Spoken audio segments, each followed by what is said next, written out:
Friends, welcome to AKP kitchen.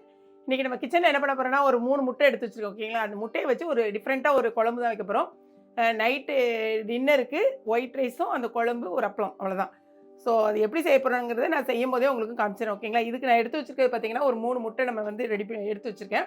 But இதை ready பண்ணுறதுக்கு மேலே குழம்பை வந்து தாளித்து விட்டுட்டு அதுக்கப்புறமா நான் என்ன பண்ணுறேங்கிறத பார்க்கலாம். இப்போ வந்து நம்ம தேங்காவை மட்டும் ஃபஸ்ட்டில் அரைச்சி எடுத்துக்கலாம். இதுக்கு நான் கொஞ்சம் தேங்காவை முதலே கட் பண்ணி வச்சுருக்கேன். ஓகே, ஒரு 3 துண்டு தேங்காய் எடுக்கிற மாதிரி எடுத்துக்கோங்க. இந்த அளவுக்கு தேங்காய் நம்ம வந்து போட்டுக்கோங்க. கூடவே நீங்கள் ஜீரக பொடி இருந்தால் குழம்புல ஜீரக பொடி சேர்த்துக்கோங்க. பட் நான் வந்து இது கூட ஜீரகம் சேர்த்துக்கிறேன். ஒரு அரை ஸ்பூன் ஜீரகம் போட்டு நல்லா வந்து பேஸ்ட்டாக அரைச்சி எடுத்துகிட்டு வந்துடலாம். ஃபஸ்ட்டில் இப்போ தேங்காய் வந்து நான் அரைச்சி எடுத்துகிட்டு வந்துட்டேன். ஓகே, இந்த மாதிரி நல்லா தண்ணி ஊற்றி அரைச்சி எடுத்துகிட்டு வந்துக்கோங்க. இப்போ கடாயை அடுப்பில் வச்சுக்கோங்க. நம்ம வந்து ஸ்டவ்வில் ஃபஸ்ட்டில் வந்து தாளித்து விட்டலாம், அப்புறமா அடுத்த வேலை செய்யலாம். இந்த பக்கம் வந்து ரைஸ் வந்து ரெடி ஆகிட்டு இருக்குது.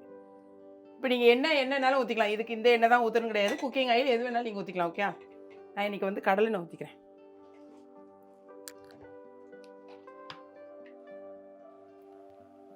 ஒரு 2 ஸ்பூன் ஆயில் ஊற்றிக்கோங்க. அவ்வளோதான். எண்ணெய் சூடாயிடுச்சு, கடுகு போட்டுக்கலாம். கடுகு வெடிக்க ஆரம்பிச்சோன்னே கொஞ்சமாக வெந்தயம் ரொம்ப வேண்டாம், சும்மா பாருங்களேன். வெந்தயம் 2 பொரியட்டும். கடுகு வெடிக்க ஆரம்பிச்சிட்டா கொஞ்சம் பூண்டு எடுத்து வச்சுருக்கேன். உரிச்சு வச்சுருக்கிற பூண்டை கொஞ்சம் போட்டுக்கோங்க. நான் ரொம்ப பெரிய பூண்டாக இருக்குது, நீங்கள் சின்னதாக இருந்தால் கூட ஒரு 4-5 பூண்டு போட்டுக்கோங்க. கருவேப்பிலை கழுவி வச்சுருக்கிற கருவேப்பிலை போட்டுக்கோங்க. இதில் பார்த்தீங்கன்னா நான் 2 சின்ன வெங்காயம், குட்டி வெங்காயம் தான் பல்லாரி 2 கட் பண்ணி வச்சுருக்கேன். இப்போ அதையும் அது கூட போட்டுக்கலாம். நம்ம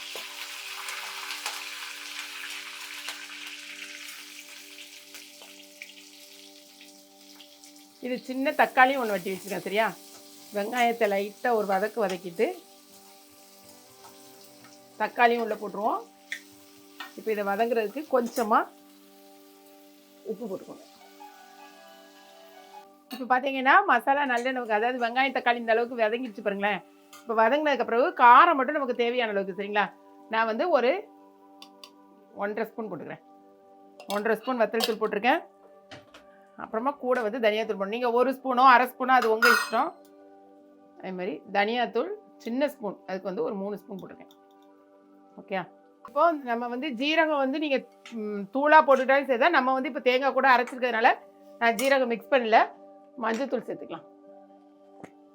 கொஞ்சமாக நான் வந்து புளி ஊற வச்சுருக்கேன் ஃபஸ்ட்லேயே. அந்த புளியை வந்து இப்போ நம்ம ஊற்ற போகிறோம். கொஞ்சமாக மஞ்சள்தூள் போட்டுக்கோங்க. இந்த அளவுக்கு இந்த அளவுக்கு கொஞ்சம் புளியை வந்து நான் ஊற வச்சு வச்சுருக்கேன். இந்த புளியை வந்து கரைச்சி உள்ள ஊற்றிக்கோங்க.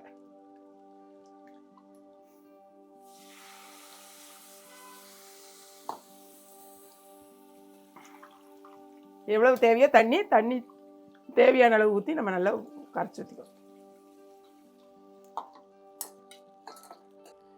இப்போ வந்து குழம்பு நல்லா கொதிக்குது பாருங்களேன். இப்போ நம்ம அரைச்சி வச்சிருக்கிற இந்த தேங்காய் விழுது அதுக்குள்ளே போட்டுக்கலாம். ஓகேங்களா? நல்லா குழம்பு கொதிக்க ஆரம்பிச்சோடனே நம்ம அரைச்சி வச்சிருக்க தேங்காய் விழுதை போட்டுக்கலாம். இந்த மிக்ஸி ஜாரை கொஞ்சம் கழுவி ஊற்றிக்கலாம். இது கொஞ்ச நேரம் நல்லா கொதிக்கணும். அது கொதிக்கிற வரைக்கும் கொதிச்சுட்டு இருக்கும்போது நம்ம சைடில் இன்னொரு வேலை வேறு இருக்குது, இதை கழுவி ஊற்றிக்கும்.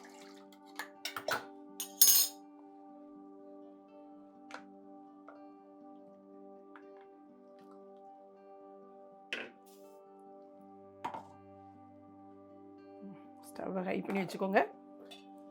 அடுத்தது பார்த்தீங்கன்னா கழுவிக்கோங்க. இப்போ இது கொதிச்சிட்டு இருக்கட்டும். நான் இன்னும் உப்பு போடல, மறந்துட்டேன் பார்த்தீங்களா?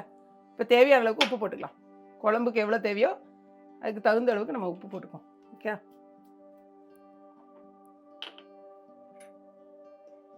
அடுத்தது அதே ஜாரில் நம்ம என்ன பண்ண போகிறோம் பாருங்கள். ஃபஸ்ட்டில் வந்து இந்த 3 முட்டையை எடுத்து உடச்சி வச்சுக்கோங்க. ஃபஸ்ட்டில் அது வந்து நல்ல முட்டையா இல்லைனா சில நேரம் கெட்ட முட்டையாக வந்துடக்கூடாது. அதனால் ஒரு பவுலில் நீங்கள் உடச்சி வச்சுக்கோங்க.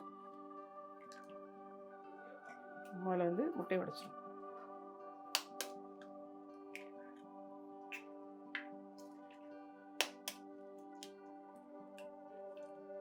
ஓகே, இப்போது நம்ம அதே ஜார் எடுத்துக்கோங்க. எண்ணெய்லாம் போடுற பாருங்களேன். இதுக்கு ஒரு கொஞ்சம் ஒரு 2 துண்டு தேங்காய், ஒரு 1 ஸ்பூன் வந்து பொட்டுக்கடலை, இந்த அளவுக்கு பெருசாக இருக்கிறதுனால ஒரு சின்ன பல்லும் இதுவும் போட்டிருக்கேன், பூண்டு. அப்புறமா உங்களுக்கு திக்னஸ்க்காக கொஞ்சம் ஒரு 2-3 கேஷ்யூநட் போட்டிருக்கேன். இல்லைன்னா கசகசா போட்டுக்கோங்க. 2 காஞ்ச மிளகா, பச்சை மிளகா போட்டிருக்கேன்.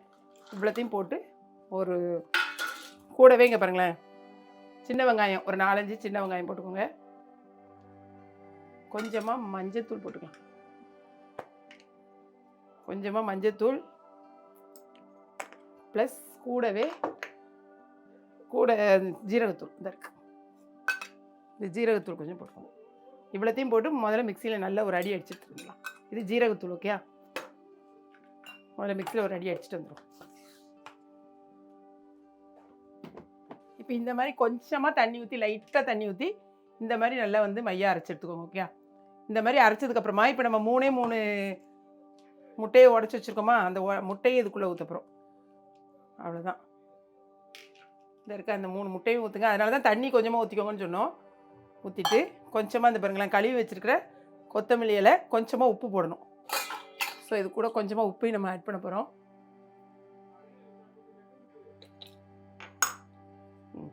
இதுக்கு தேவையான அளவுக்கு கொஞ்சமாக உப்பு போட்டாச்சு. இதே மிக்சியில் போட்டு ஒரு அடி அடித்து எடுத்துட்டு வந்துடலாம். அரைச்சி எடுத்துருவோம். இப்போ எண்ணெய் வந்து நம்ம பணியாரக்கல்ல ஊற்றிட்டு குட்டி குட்டி பணியாரமாக இதை வந்து சுட போகிறோம். அவ்வளோதான். ஆயில் ஊற்றிக்கோங்க.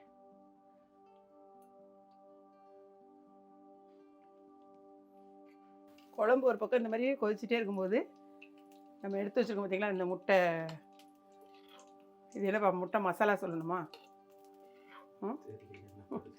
இதுக்கு நீங்கள் ஏதாவது ஒரு பேர் வைங்க, முட்டை மசாலா. இதை நல்லா கொஞ்சம் சிம் பண்ணிக்கோங்க. என்ன ரொம்ப வந்து முதல்ல எண்ணெய் சூடானோடனே நல்லா சிம் பண்ணிக்கோங்க, இல்லை டக்குன்னு கீழே வந்து கரிஞ்சிரும்.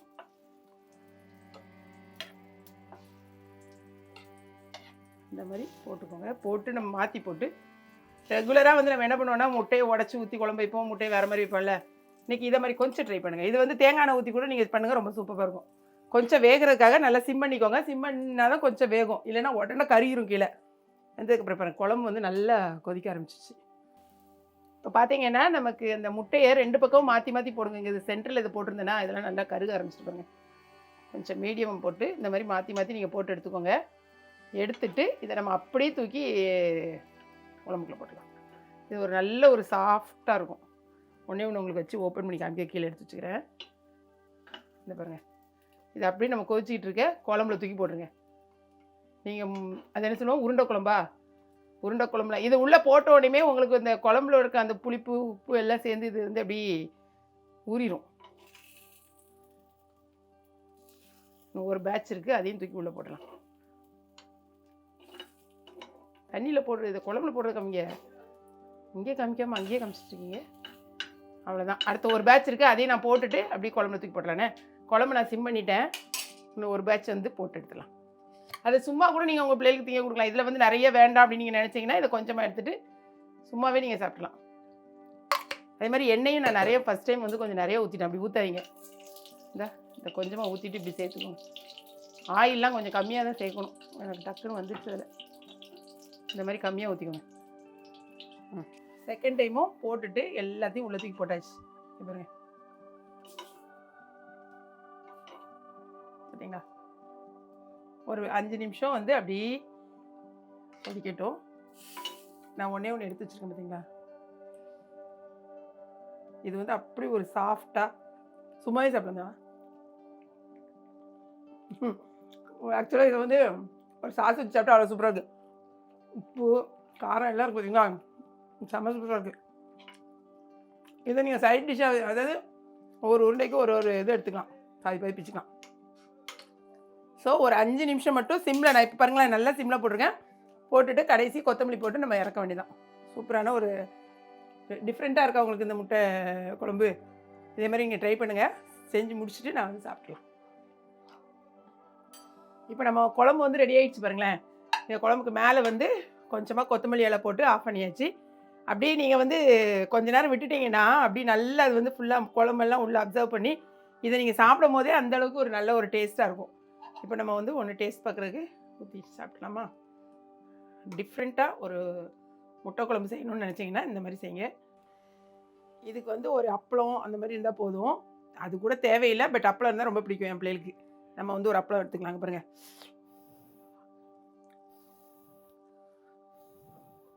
இது நல்லா சூடு ஆறின பிறகு நீங்கள் சாப்பிட்டீங்கன்னா செம்மையாக இருக்கும் பாருங்கள்.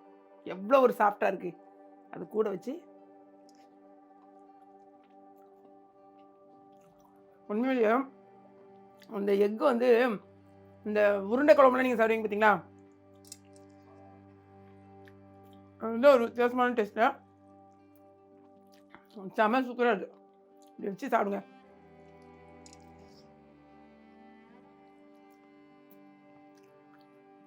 அடுத்தது நம்ம பேசவே முடியாமல் அந்தளவுக்கு சாப்பிட்றதுக்கு அவ்வளோ ஒரு டேஸ்ட்டாக இருக்குது.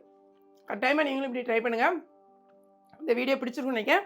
பிடிச்சிருந்துச்சுன்னா லைக் பண்ணுங்கள். மறக்காமல் கிளாட் ஃபேஷனையும் ஏகேபி கிச்சனையும் சப்ஸ்கிரைப் பண்ணுங்கள். தேங்க்ஸ் ஃபார் வாட்சிங்.